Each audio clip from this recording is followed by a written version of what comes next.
Hello, artists. Not a big deal today. This butterfly is pretty good the way it is, but I was thinking it would really look much, much better if I would use some iridescent paint to spray over the top of it and really make it pop.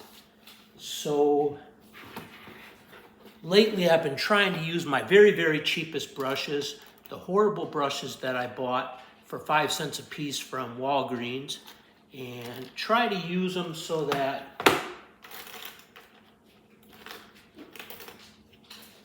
I wouldn't tear up my good brushes, right, that I use for miniatures. So I'm going to use this brush right here, which definitely doesn't even form a point or anything. And I'm going to go over the places where the paint is off with this Vallejo acrylic polyurethane primer. And it comes in tank colors like World War II tanks. This is desert tan. So I'm going to shake it 50 times.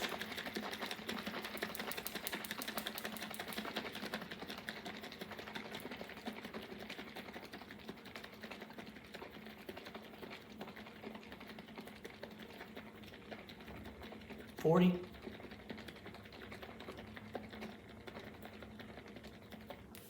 And I'm going to put it into this Army Painter dry palette that came added to my wet palette. And I'm going to put it right here. And I was trying to think what color relates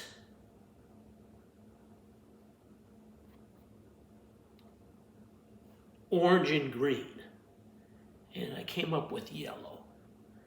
So I'm going to add that primer there, and I'm going to put in some matte varnish, AK Interactive.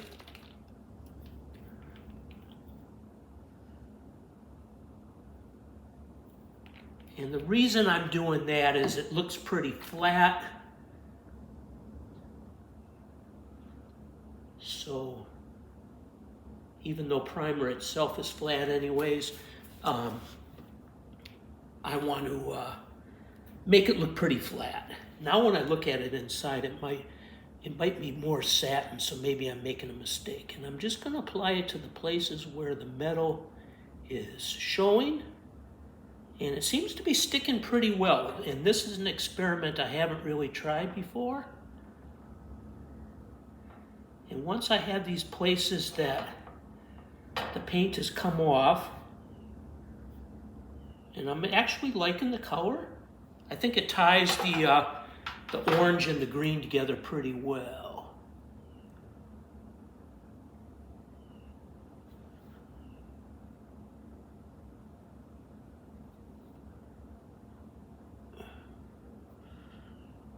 And it's pretty flat, so I think it'll look pretty good iridescent. That's a piece of plant on it. Except for the places where it's been crinkled by my dog taking it off the fence and messing it up. Which isn't too much, and I think I've gotten it pretty straight. So I think this will actually be a good patient for my iridescent painting.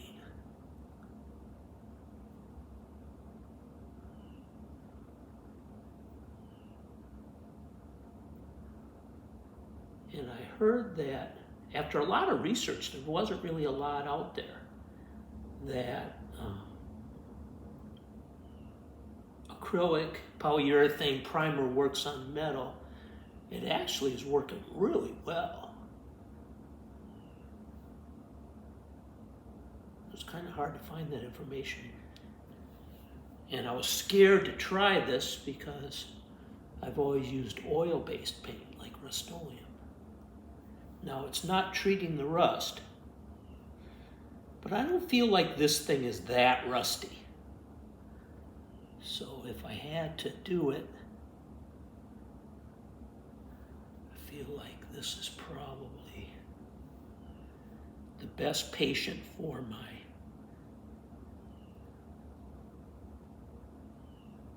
water-based primer restoration.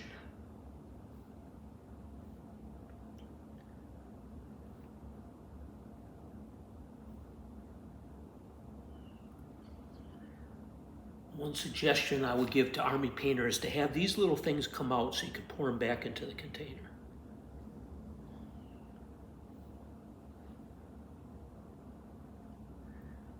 But who knows, maybe I'll use quite a bit of it.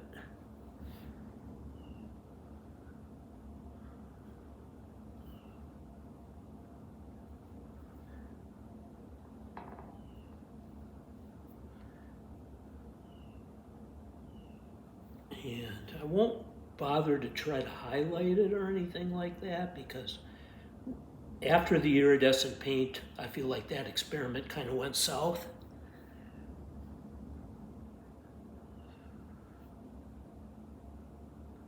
Actually, with iridescent paint, the darker places iridesce more, and also the glossier places.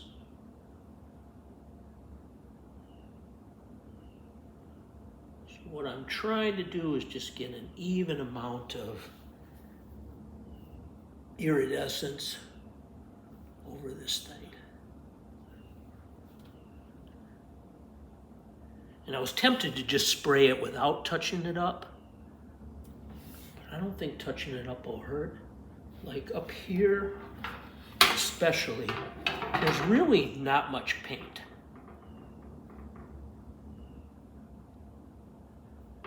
And I was wondering what color I would add to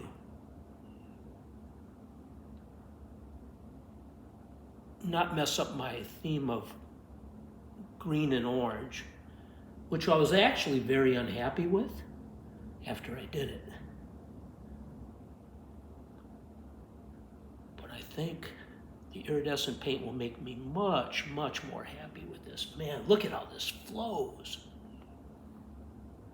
I can use long brush strokes to not get brush strokes, and it just covers beautifully.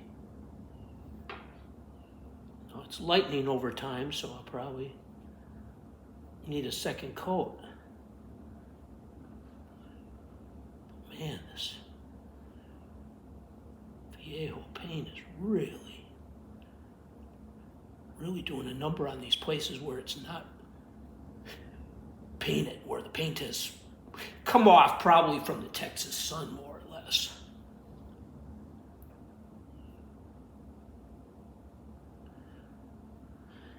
I'm just kind of stippling it into my dog's teeth marks here. So to not have this happen, what I'm going to do, and to not tear up the landscaping that we're working on right now, I'm just going to take my dog out on a leash. I'm not just going to let him out there where he can find something to do, right? That hasn't been a good plan.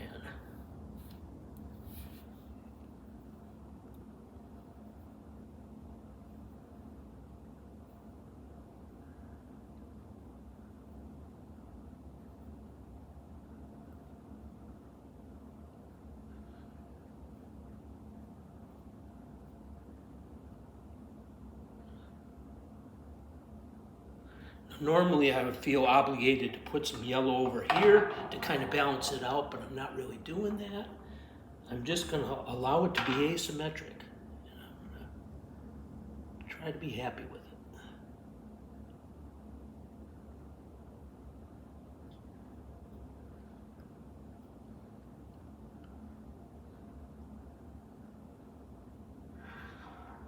it. I think I did this orange and green with a spray can, and I'm happy with how flat it is and how it kind of looks like it's misted on there. I was happy with that part of it.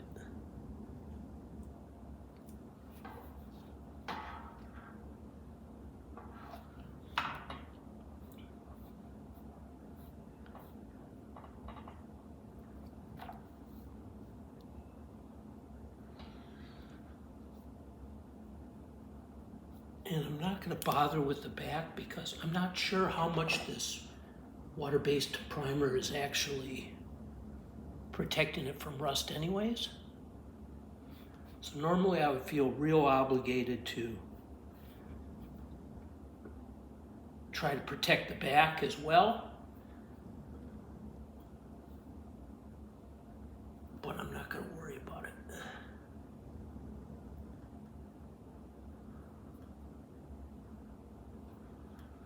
Just going to put something down for the iridescent paint to stick to, and then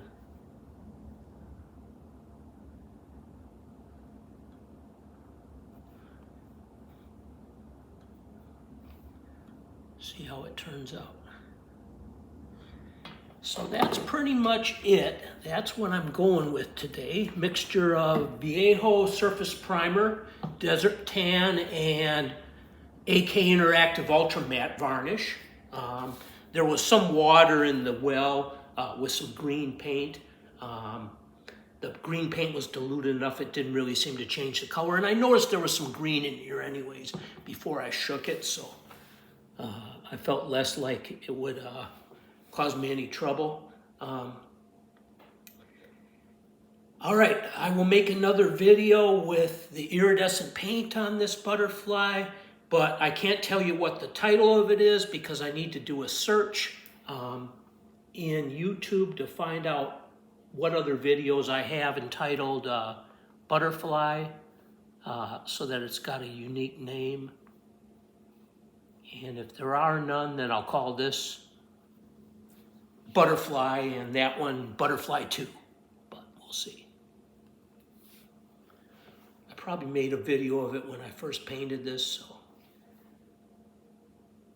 might be a higher number for both of those. Thank you, artists.